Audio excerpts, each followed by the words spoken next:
now my honor to introduce our first award of the evening. Let me make sure I get the right one over here. Okay, good. It's right there. All right. So I've actually followed this wonderful Palestinian woman on Instagram and social media for a while now. She started out, one of the ways we resist is through expressing and being proud of our culture. And as you look around the room, I mean, you're right, it's working. If you look around the room, everyone is wearing, many people are wearing beautiful Palestinian embroidery. And this woman started by making sure the world knew about our beautiful traditions of Palestinian embroidery and the beautiful customs and history that come with all of that. She started a page called Tatreez and Tea, and then she wrote a book called Tatreez and Tea, and she also has something now called the Tatreez Experience. Is that right? What?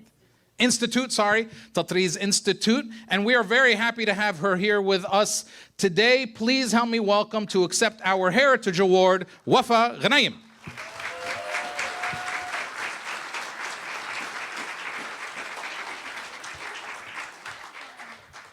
Let me please read this award. This is the 2022 Heritage Award for the Tatreez Institute, Tatreez and Tea, to Wafa Ghnaim, in recognition of your efforts to teach Palestinian embroidery skills across the diaspora to students who have long yearned to connect with their artistic and cultural heritage. Tfaddali. Thank you so much.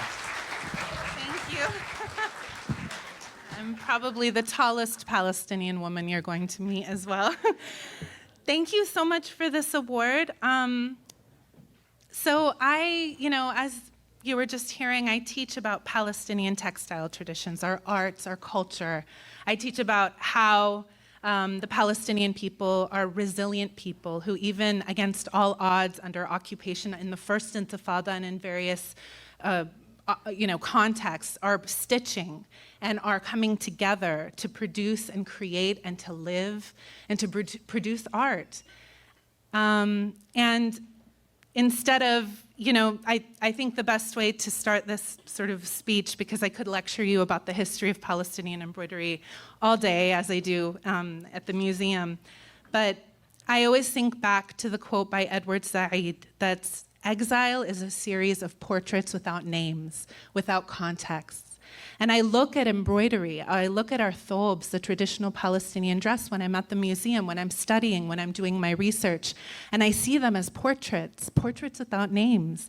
These were dresses worn on the body by Palestinian women for centuries. Centuries. We have in our history books centuries of evidence that these are the dresses we wore and we produced with our own hands. And now they're on a museum table without that body, without that woman. And part of my job is identifying as much as I can who wore that. What was who wore this? What Palestinian woman was known for this beautiful dress? So in that, I do know the name of one Palestinian woman who taught me to do this work and taught me embroidery and taught me about the history of Palestinian artistry. And that's my mother, Faria al-Abbasi Ghnaim. She's been teaching embroidery in the United States, and honestly, the work that I'm doing today is really a legacy of her work, that she still does apprenticeships with Palestinian women in Oregon, and she's still teaching Palestinian embroidery, and I feel really that I'm still her student.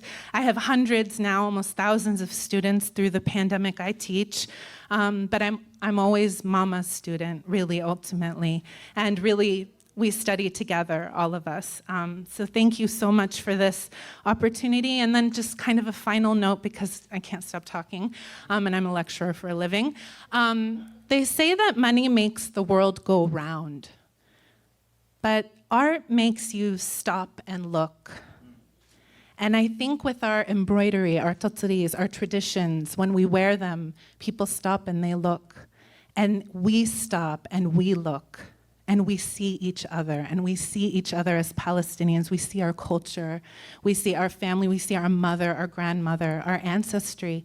In a moment right now where we are being told that our identity is made up, we have to fight to see ourselves and to stop and look. And I hope that you do so with the art, even present in this room today, worn on the bodies of Palestinians here. Thank you so much. Thank you.